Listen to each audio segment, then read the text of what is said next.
So for a lot of people, when they step out into their yard and they see dandelions everywhere, they immediately run for their weed killer.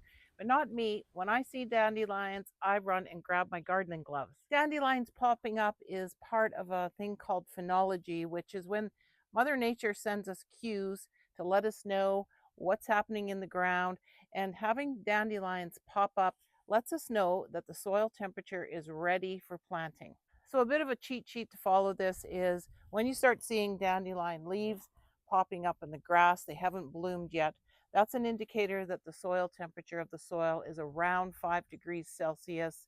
And once you start seeing those beautiful yellow flowers popping up everywhere, that means the soil temperature is around 10 degrees Celsius. So that means it is go time to get your garden going. So if you live in growing zones 2 to 5 like I do, then seeing those dandelions popping up, blooming in your yard means it's time to get out and get growing. So if this is your first time joining me on my channel, my name is Tracy and I am a cold climate gardener living on the prairies in Saskatchewan, Canada. I love to share on my channel how you can garden and grow 12 months of the year, no matter what climate you live in, no matter what the temperature is outside. I have a great 12-month planner that's included as part of my free download. So if you check that link in the description box below, you can download that and other cold climate gardening guides for free. So the dandelions, like I said, are in full bloom in my yard, so it is go time. And in today's video, I want to show you how I am getting my carrots planted up in containers, potatoes in grow bags, and I have hundreds of flowers rolled up in seedling snails ready to be unraveled and planted up into my containers. So here you will see one tray that is absolutely loaded with flowers. So this is why I was so excited about using the seedling snail method for flowers, because I was able to get hundreds of them started in a snail, and they have been in these snails right since I planted them. I did do a little bit of up snailing where I took apart snails, separated, and built multiple snails, kind of like what I did here with my pansies. But as you can see, I have beautiful pansies here ready to go. I took a variety of different petunias, seeds that I collected from flowers last year. But I just wanted to roll them out here, show you. They look a little messy. They look a little kind of weak when you compare them to the beautiful seedlings that you may get at the greenhouse. When you roll them out, I took these apart, these petunias, several months ago and separated them once they were pretty big, rolled them back up into a snail so that there was individual plants, because they do kind of, when you seed them, they are so tiny you end up with, way overseeded snail. But as you can see here, when I roll this out, I actually have 6 really nice plants here. 2 of them for sure are white, so that's good. And I am ready to put these into my pots and containers.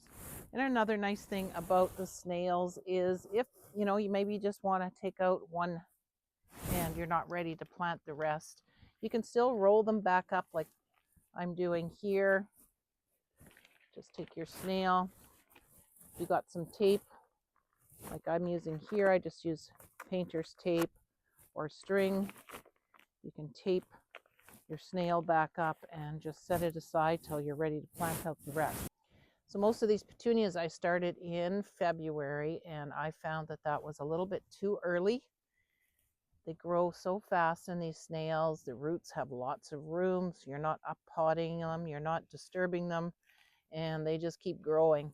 So next year I will definitely use this method again. I will probably wait till March to start a lot of these flowers that they say to start, 6 to 12 weeks ahead, just because they stay in the snail for so long. They don't really need to be up potted and they don't go through that disturbance. They aren't slow to grow. But I did take these apart and again separated them into individuals, so now I can just rip them apart and set up my containers. Okay, so I'm ready to plant up a couple of my grow bags here with some potatoes. So these are Vivosun grow bags that I purchased from Amazon.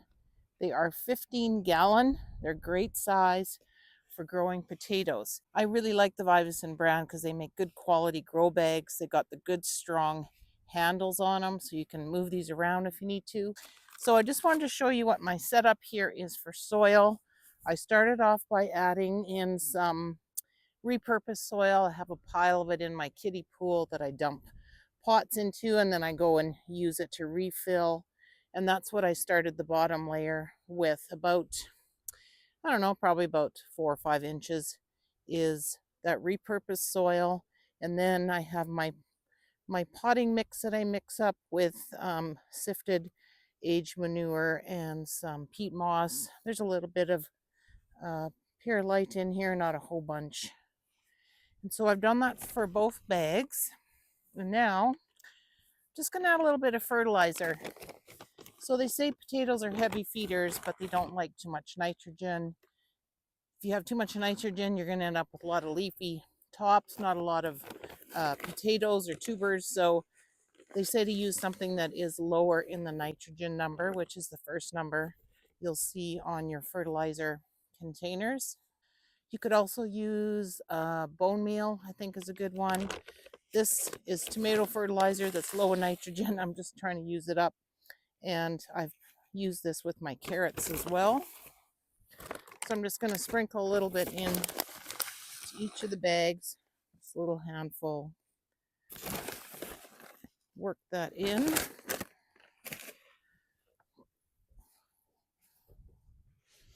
And then we'll be ready to put some potatoes in here. So I got two varieties. Going to be doing the red Norland, and they say 2 to 3 in a 15-gallon bag is good. They're not too big. You could cut these in half or thirds and just make sure you have eyes on them. Just let them scab over for a day or two before planting them. I'm just gonna risk it all and plant the whole thing. I'm gonna do 3. I'm gonna push it, see how much we can get. I think there's lots of space in here. They say to put them in so that the sprouts are facing up. So I'm just gonna set them in here. Red Norland. The other variety I'm excited about trying, I've never tried these, is Purple Viking. So they're a purple colored potato. They look very similar to a red Norland right now, but apparently the flesh is more of a purple color. So I'm going to set them in here with sprouts facing upwards. Now I'm not going to totally fill the bags right now, which is a great way to grow potatoes in bags. You just cover it with a couple inches, let it sprout, add some more soil, let it keep growing, and just keep building that soil up the potato as it grows, and that creates more stems. I think that should give you more potatoes. And if you're wanting to just save on soil and to keep your bag lighter, you can use straw to cover, which I'm going to start off with here. I have just some light straw here. I'm going to put it on top of each. Keep it nice and loose so those potatoes can sprout. And that gives you a lot of filler without having to use a lot of soil. Now I do have some soil mixed up here. I will just maybe put a little bit on top just to kind of hold down the straw. This is sifted aged manure again, mixed with some peat moss.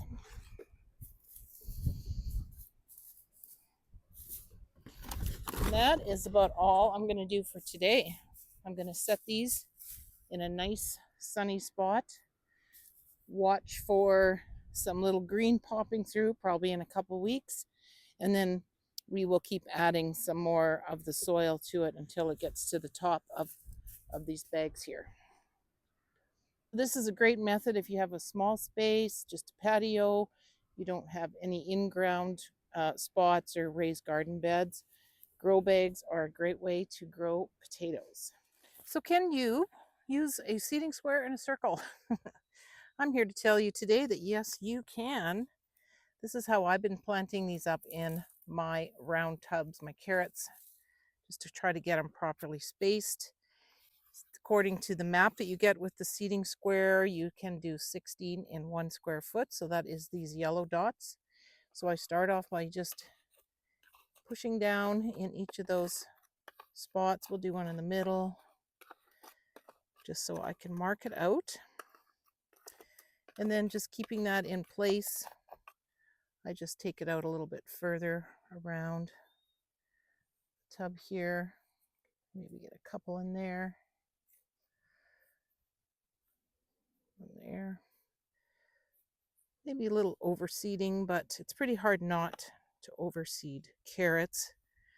Thinning them out can be a pain. But I find if I just, kind of space it out as good as possible. First, marking it with the square here. Then I can try my best to only put 1 seed in each hole, but not really worrying about it if I don't. Just make sure you kind of keep track of where you're going. The odd one falls here and there, that's fine. Just makes thinning a little bit easier if you take a little bit of extra time to not overseed.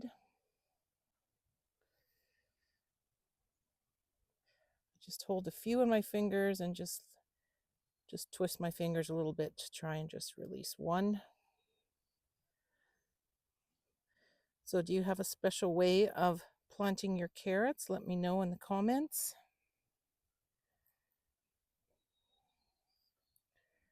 Okay, so I've got, these were some Denver half-long variety. They always do well here in my climate. Then I'm just going to cover up lightly, water it in really well. The trick with carrots is germination, which can be very tricky. You can't just leave your soil bare. It dries out too fast. Carrots need moisture. They do not need light to germinate. So it's a good thing to have some kind of a cover, whether it is boards. I know people use boards on rows of carrots, pieces of cardboard. Again, I'm dealing with a circle here, so it's a little more challenging. So what I usually do and what's worked good with me is just a nice inch or so of chopped up straw that can sit on here nicely, hold in the moisture, protect it from the light. I can water right through it all the time, and usually within 10 to 14 days, I will see some germination happening. Some dried leaves, all crushed up, also makes a good light mulch. So I'm putting it on here a little bit thick. Maybe take a little bit out. But again, it's just blocking out the light, holding in moisture. These cold nights that we have coming, it'll keep it insulated. And again, I can just water right through like this. And then usually in another week or 10 days, I start to kind of pull back the straw, check for germination. And usually it's looking pretty good by then. So that's how I plant carrots in a circle using a seeding square. So in my video last weekend, we were a little bit behind on the May long when we usually are planting out along a lot of stuff, just because it was cold, it was wet, it was snowing, and everything just kind of got delayed. So I'm doing a bit of catch up now, getting my raised garden beds ready, but I've got the carrots in, the potatoes are going in. So everything is getting hardened off, my tomatoes, my peppers, and over the next week here, I should be able to get everything planted and then move on to getting my watering system set up. So let me know how you feel about dandelions. Do you fight them or do you use them as a signal to get gardening? Do you enjoy making things with dandelions? If you want to be part of a gardening community where you can learn more about dandelions and all the benefits from them, then you might want to check out my community, Gardeners Growing Together. The link for that is in the description box below as well. So I hope you enjoyed watching my video and all the things that I have got going now in my garden. And as I progress through the next few weeks, I will try to share more with you on my channel. So be sure to check out those links in the description box below. Let me know in the comments what you're doing in your garden right now, and we will see you on the next video.